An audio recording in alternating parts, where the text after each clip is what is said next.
slipped out of our music video. Alex, I told you this was a formal occasion. Sorry, Shannon, it just happened so quickly. That's better. Hi, I'm Shannon. I'm Alex. I'm Rebecca. And I'm Katie, and along with our fellow team members, we are looseVplates. Wait, lose your what? You know, your V-plates, like your virginity, your voting virginity. Yeah, thanks for clearing that up, Katie. Lose Your V-Plates is a nationwide campaign that addresses the steady decline in youth voter turnout from 89% in 1981 to only 69% in 2011. It's going down on us, and not in a good way.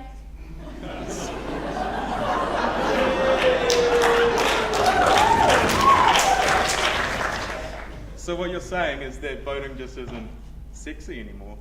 Well, yeah. In 2011, only 40% of the 18 to 24-year-old age group actually voted. Voting really isn't a turn-on for youth anymore. And with only 70% of this public enrolled 6 weeks from the election, we really needed to find a way to stimulate this public.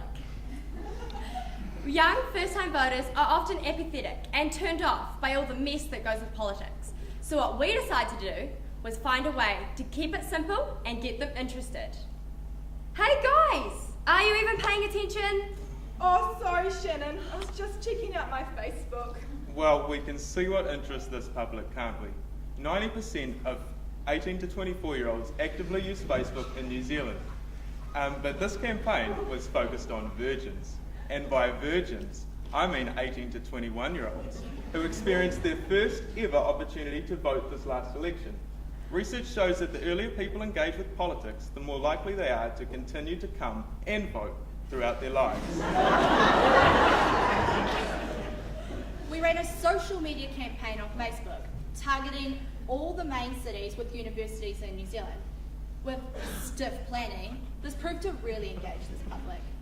By election day, we had 1,263 fans, and over the campaign, we had just over 3,000 people liking, sharing, and commenting on our Facebook posts. With a combination of targeted Facebook advertising and promotions, we reached just over 60,000 people across the country. Driven by our original visual content, we informed, persuaded, and entertained our Facebook audience in a style that would appeal to them and get them ready for some action. Original visual content? Come again? Well, basically, we created our own memes, testimonial videos, and the music video that you saw at the start to help get our message out there. We wanted to show our audience that voting wasn't as hard as they might think it would be. A meme? What's that supposed to be? Well, Katie, a meme is a fancy way of saying a viral image that circulates on the internet. They're usually funny, and in our case, have been used to send out key messages. Some memes informed our audience about the necessities to vote, such as this one, which provided a link to find out where you can cast an advance vote, while others were used mainly just to generate attention. Interest. Why are all these memes so naughty? Well, that's the whole theme behind our campaign. Sexual innuendo. This is a sure way to grab our public's attention. Research showed that our public was not engaging in politics because they found it boring and weren't interested. So by creating a campaign that's humorous and a little controversial, we were able to spark arousal in politics in a different way. That's pretty cool because research also shows that our public responds better to content that stands out and is relevant to them, if you know what I mean. Yes, and they are also more likely to respond to messages from their peers or other young people, rather than messages endorsed by celebrities or organisations. So we made a few videos of people talking about the time when they lost their V-plates. Check out how Maui did it. To be honest, I was quite confident. I just knew everything would be sweet as it because I've done the research, if you know what I mean. I think I didn't do. I didn't bother closing the damn curtains. I just wanted everyone to see. Some of the monsters, they were pretty impressed. That is so much more relatable, and it showed our audience that voting could be cool and fun. That's so fancy. It is fancy, Shannon, and you would have seen how we were fancy at the start. Along with a talented group of volunteers, we created our own voting-themed version of the hit song Fancy by Iggy Azalea. With our teaser included, we reached 3,214 views on YouTube. Hold on, what's that? Is that the radio? Number 2.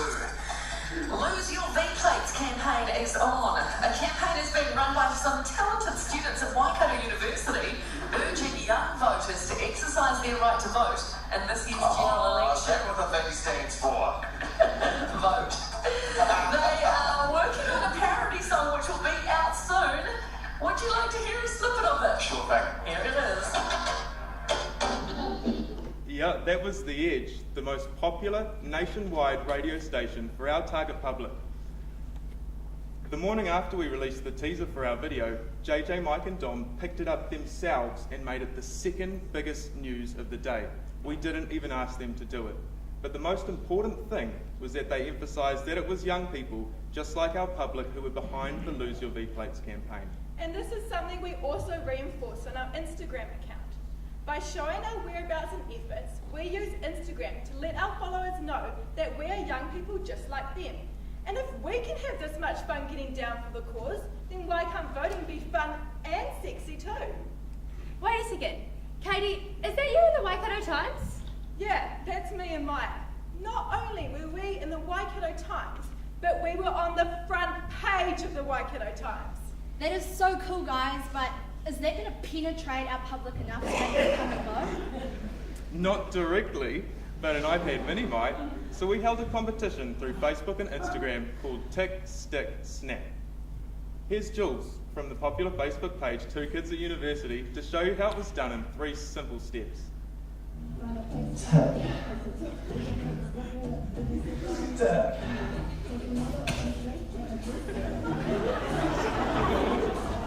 And snap.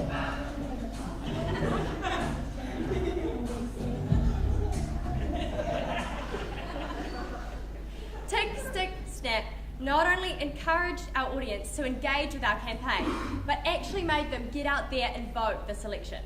We had a total of 211 entries, with 80% of these being from within our target age group. As you can see, we had entries from all over the country, with the majority being from Hamilton, the founding city for the Lose Your V-Plates campaign. Our competition served 2 purposes. Firstly, it motivated our audience to stick it in the box. I mean, who doesn't want to win a free iPad mini? And we all know that voting virgins just love to post selfies. Yeah, any excuse to stroke the old ego. It also created a sense of excitement and pride for voting, especially when your selfies got a few likes. Secondly, this was easily measurable. We could see the amount of people that were motivated to vote through the number of entries we received on Facebook and Instagram, giving us a clear indication of how successful our campaign was. Lose Your V-Plates was all about making voting simple and fun. So whether our audience lost it with their friends, a partner, or in a solo act, all we wanted people to do was to lose their V-Plates right across the country. So guys, let me hear it! Who that, virgin or I? Do that, V-Plates goodbye. Who that, virgin or I?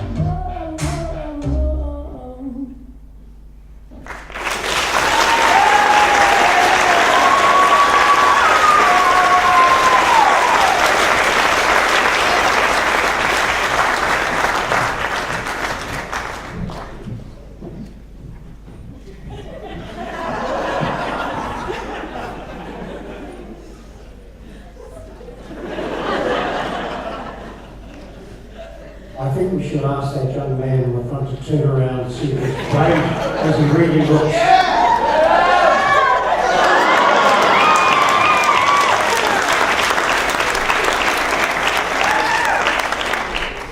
Congratulations, guys. You had a lot of laughter from the audience, and that was very precious. Can I just ask you, as a group, weighing up the risks about where the line is and coming over the line. And what did your mum and dad think? This is something that we considered very seriously when we formed the idea of the Lose Your V-Plates campaign. Ultimately, it's about voting.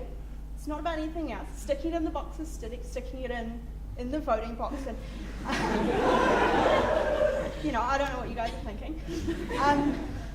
But, when we came up with the ideas, we made sure that everything that we posted, that we shared out, had to have, it had to be completely related to voting. If it was left field, it wasn't relevant at all, it didn't go.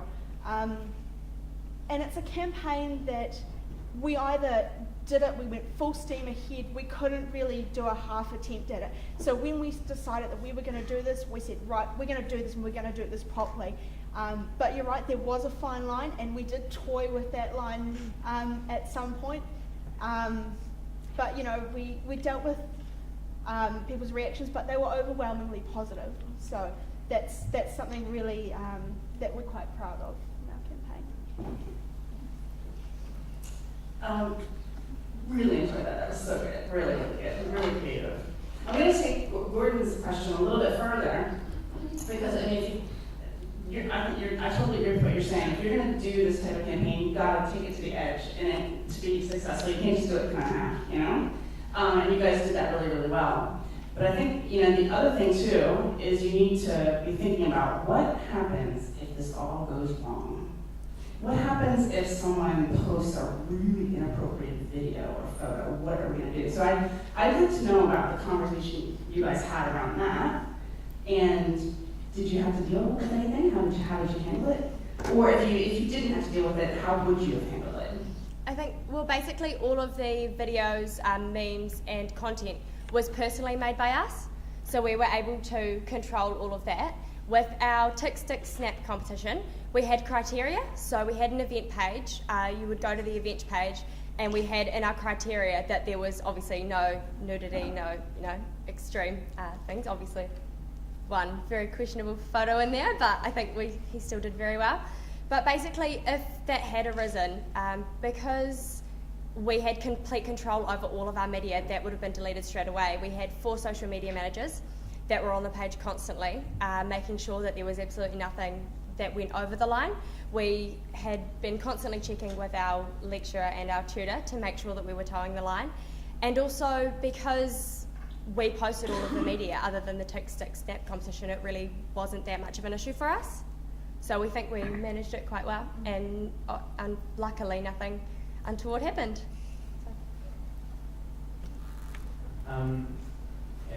That was great, actually.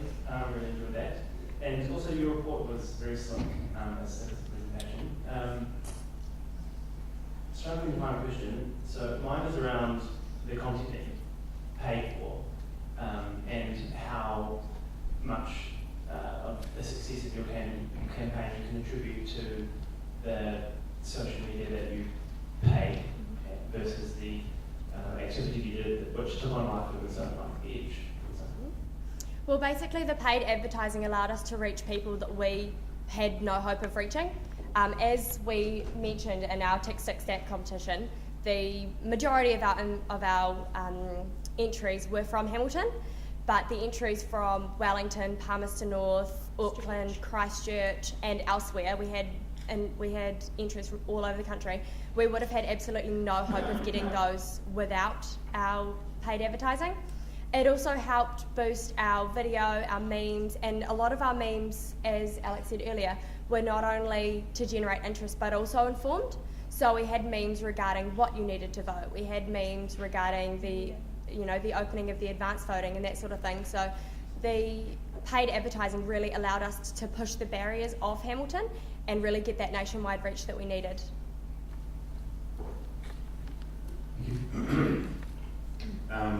Very good. Very good, thank you. Just a couple of comments, and this is, I guess, for everyone. Those are all technical, but just happen all the time. They happen all the time, in my business and whatnot. And I always kind of say to everyone, have you run through your presentation before people come along. So, and so it's just a comment that we'd like to make. I still make those mistakes myself, but it's not a mistake, but it's just one of those things that I kind of think it's worthwhile remembering, even though I've sort of get it to this day. I think just another comment again, just further to Heather's point, I do think, there is a fine line that we walk with a lot of these things, and I guess the comment I have is that although your audience is certain age group, 18 to 24 and so on, it doesn't mean that they're the only people going to see it. And so whatever risk you take, you've got to make sure that you go in with your eyes wide open. Their influences, parents and so on, who knows what they're going to think, and therefore what they're going to say in terms of what you're trying to get them to do. So that's just an overall comment. But I guess in terms of the remainder of the messaging, I thought your branding and so on is very good. Your presentation, as we pointed out, is excellent as well. But what did we tell these people about, the reasons why and the benefit of actually losing the V-plates and voting? Well, our main goal was to take the politics out of voting, because it wasn't something that was overly interesting to us either. Although as we've come along through this campaign, it has become a lot more interesting. So I think it's been a good step for us as well. But in saying that, what we were trying to do was really just to simplify the whole voting process. We answered questions if people had them, and most of the time we direct them to other sources which were a lot more informed than us, to where they could find out more information about the decision, such as one of our memes, something like, "Can I do it with my friends?" And the caption associated with that was encouraging people to talk about it with their friends so they can, get a conversation going between them. Okay, very good.